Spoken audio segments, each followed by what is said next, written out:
A year back, we promised to love each other forever. I was sure I wanted to be with this kind man. But things changed after we got married. The sweet guy I knew disappeared. Now he treats me like a maid, not his wife. He always tells me to be quiet and just listen to him. I wonder how long this will go on. Little did I know, something good was about to happen. Hi, I'm Michelle Jenkins, 28 years old. I work as a secretary at my dad's company and also manage our home. My dad took over the business from my grandpa 2 years ago. Being the boss's daughter, guys usually approach me for money. I've never really been in love before. I stopped talking about my family to avoid attracting gold diggers. That's when I met David, the man who became my husband. I asked my friend who introduced us to not mention that I'm the boss's daughter. David doesn't gamble or smoke, and he drinks moderately. He was my dream guy, always telling me he loved and adored me. I thought I could spend my life with him. But when I told my dad about marrying David, he said, "Michelle, it's okay to marry him, but don't let him know you're the boss's daughter." I argued, "Dad, he's a good person. He's not after money." Dad insisted, "I don't want you to have problems. Let's revisit this after a year of marriage. If David stays the same, we'll talk about the company." Reluctantly, I agreed. Dad knew about my past bad experiences with guys after money. He just wanted to protect me. I decided to follow Dad's advice and keep quiet about being the boss's daughter for a year. Until then, I'd just be a regular secretary. So despite everything, David and I tied the knot.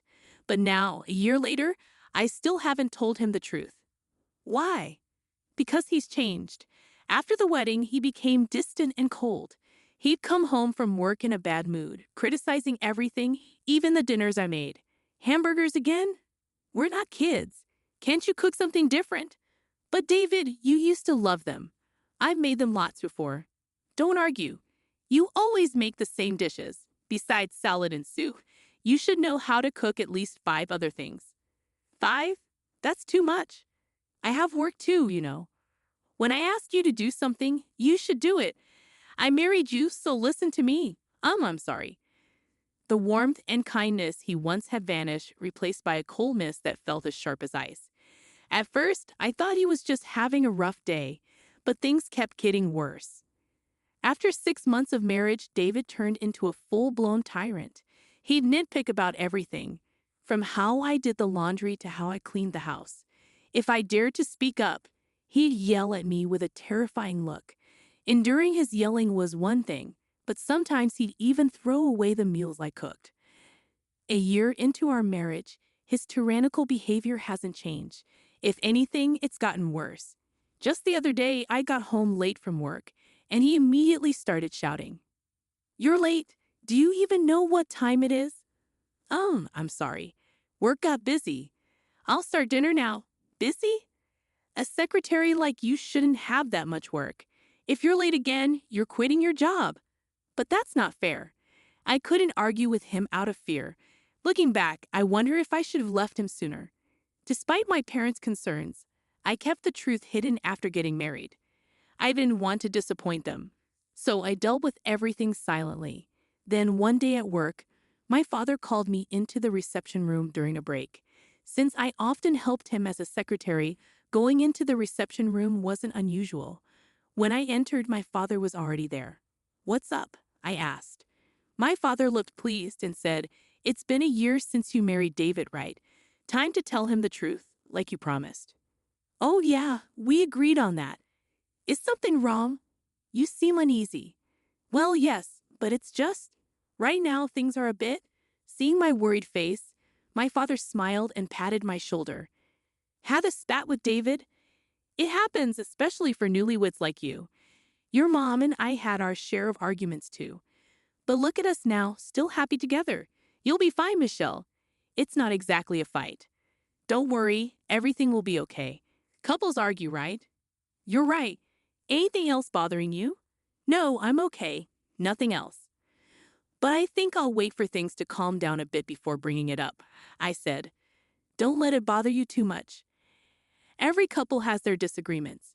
My father reassured me, thinking it was just a small argument. I hadn't confided in my parents about David's behavior to spare them worry, so my father assumed everything was fine. You should make amends with David soon, he advised before leaving the room. Alone, I wrestled with emotions I couldn't articulate. Despite my parents' reservations, I had married David. I couldn't bear to tell my father about our worsening relationship, but I knew I couldn't avoid it forever.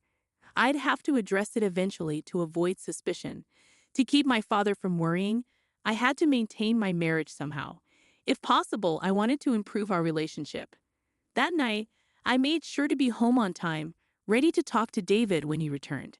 As I finished preparing dinner, he walked through the door. I brought up the topic right away. "David, we need to talk," I said. "I'm tired," he complained. "This is important," I insisted. "As a married couple, I want us to share our lives equally and be happy together." "Equal? You and me? That's ridiculous," he scoffed, grabbing my hair harshly. "Ouch," I cried out, but he didn't let go. "Listen to me. I did you a favor by marrying you. You should be grateful I chose you," he said, sneering at my pain. "But you said you loved me," I protested. "Don't be foolish. I only pretended to like you because you're obedient and good at housework," he spat. "Just stay quiet and obey me," he ordered, pulling my hair closer to his face. From that moment on, I realized there was no hope for equality in our relationship. I couldn't bear to worry my parents, and divorce wasn't an option. My appetite faded away with each passing day, and I found myself merely coexisting with my roommate, who happened to be my husband. Then one morning, amidst this routine, I woke up feeling utterly drained. My head throbbed, and a chill ran through my body. Checking my temperature, I found it to be a high 104 degrees Fahrenheit. Summoning all my strength, I sat up and called out to my husband. "David, I'm sorry. I don't think I can manage breakfast today." "What? Why not?" I pleaded. "I have a fever of 104.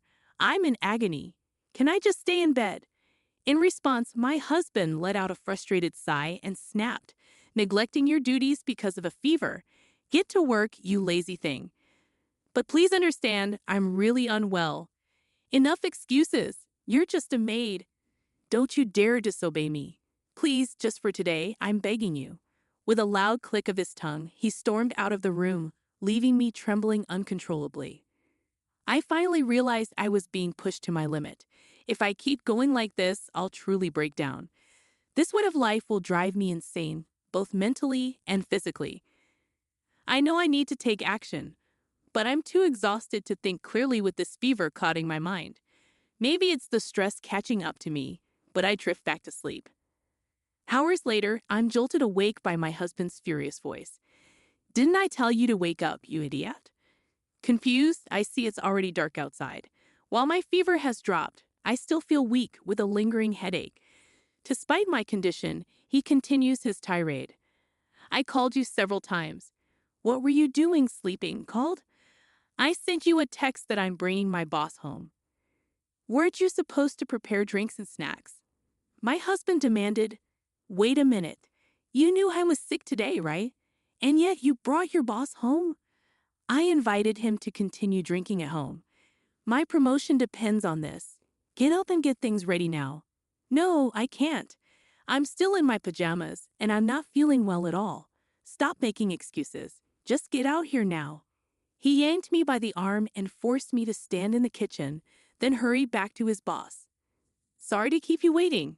Please come on in." I could hear my husband speaking cheerily from the entrance. "Are you sure this is okay this late? I'm sure your wife wouldn't appreciate." "That's what I've been saying. I don't have a wife, just a housemaid." "I'm a housemaid. Kind of like a main wife, you could say. But please don't mind." With that, my husband ushered his boss into the living room. I stood in my pajamas, feeling embarrassed and makeup-free. "Nice to meet you. My husband talks about you often." "I apologize for my appearance," I said, bowing my head. "Ah, I'm Mr. Smith, the section chief. I'm sorry for dropping by unannounced." "Please don't worry about me. I'll prepare something right away," you replied. As I hurried back to the kitchen, hiding my face, my husband started scolding me. Hurry up and make something. You're utterly useless, he berated. I'm sorry. Just give me a moment, I pleaded. Stop talking and start working, he snapped. How much more embarrassing do you need to be, even with the section chief here? I'm sorry. I apologize, Mr. Smith. Our maid is quite incompetent, my husband explained. The section chief remained silent, his expression tense. Despite my efforts to prepare drinks and snacks, my husband continued to make cutting remarks like, "You're really useless." While my husband was in the bathroom, Section Chief Smith initiated a conversation. "Excuse me." I couldn't ignore him, so despite feeling flustered, I responded, "Yes, is there something you need?" "You're CEO Allen's daughter, aren't you?" My last name used to be Allen, I confirmed, realizing he meant my father, CEO Allen. "How did you know?" "I visited your father's company for business before. You served me tea once, right?" "Wait, you were from that time?" I typically attended meetings with our business partners, serving tea and being introduced as Mr. Allen's daughter. Smith was one of those people. Although David's workplace had become a client of my father's company, I hadn't told my father that David worked there.